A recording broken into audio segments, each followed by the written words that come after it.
Have you ever heard of an idea from William Hanna Thomson's book, The Great Argument? It's pretty fascinating. He suggests that a single prophecy spoken thousands of years ago might have actually laid out a spiritual blueprint for the entire course of human history. So let's just jump right in, because the question we're tackling today is, well, it's a big one. Is it possible that just a few words, spoken right at the dawn of our current world, could have actually predicted the spiritual destinies of all of mankind? According to Thomson, the answer is a huge yes. And the evidence, he says, has been hiding in plain sight this whole time. All right, so let's set the scene. We're going way, way back to the world right after the Great Flood. According to Thomson, this is the moment a kind of spiritual blueprint for humanity is first laid out. Okay, so who is this prophecy actually about? It all centers on Noah's three sons, Shem, Ham, and Japheth. And as we're about to see, each one is given a very distinct and very different future. And when I say distinct, I mean it. First up, you have Ham, through his son Canaan, who is basically set on a path of servitude. But then you have Shem. He's the one who is singled out. His family line is chosen for this really unique spiritual purpose. They're going to be the ones to preserve and pass down the knowledge of God. And then there's Japheth. He's prophesied to expand, to grow, and, this is crucial, to eventually get to share in that special blessing given to Shem. So right out of the gate, you can see the focus immediately narrows. I mean, yeah, all three sons are going to father great nations, but the spiritual spotlight, that's aimed directly at the line of Shem. His family is tagged as the guardian of this incredible spiritual inheritance, and not just for themselves, but for the whole world. This one little detail sets the stage for everything that comes next. All right, this next part is where it gets really interesting.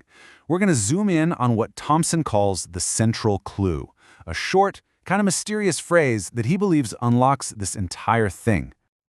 Okay, here it is. May Japheth live in the tents of Shem.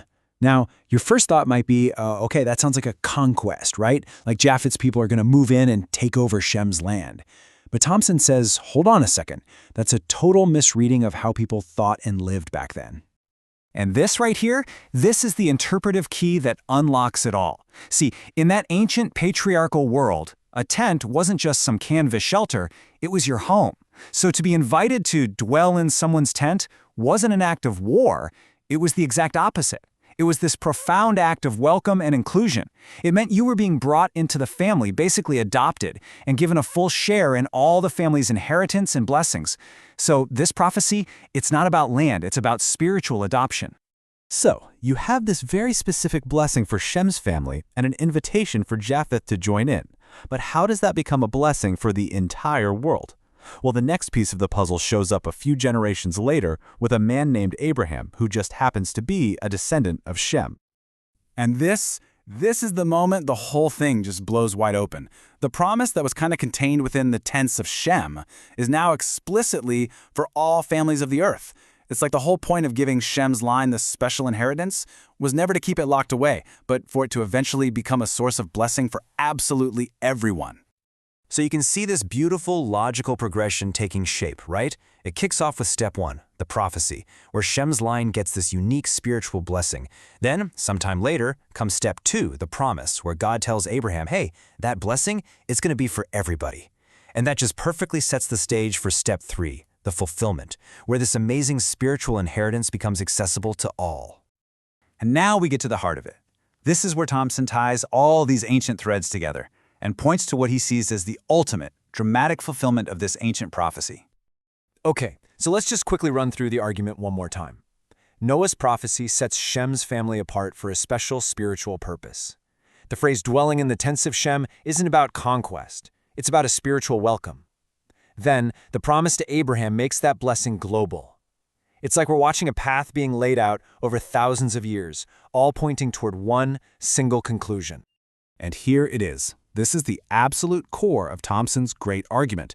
The tent of Shem, this place of spiritual blessing and inclusion, is not a location you can find on a map. It's not a nation or a territory. Thomson argues it is a person. Jesus, as a descendant of Shem and Abraham, becomes the living embodiment of that tent. He is the one into whom all people, Japheth, Ham, all families of the earth, are invited to come and dwell and share in the spiritual inheritance of God. So that brings us right back to where we started. But now, with this massive idea on the table, is it possible, as Thomson suggests, that when Noah spoke those words all those thousands of years ago, he was, maybe without even knowing it, planting the very first signpost on this incredibly long prophetic road? A road that was designed from the very beginning to lead all of humanity directly to the person of Jesus. It's a pretty powerful thought to consider.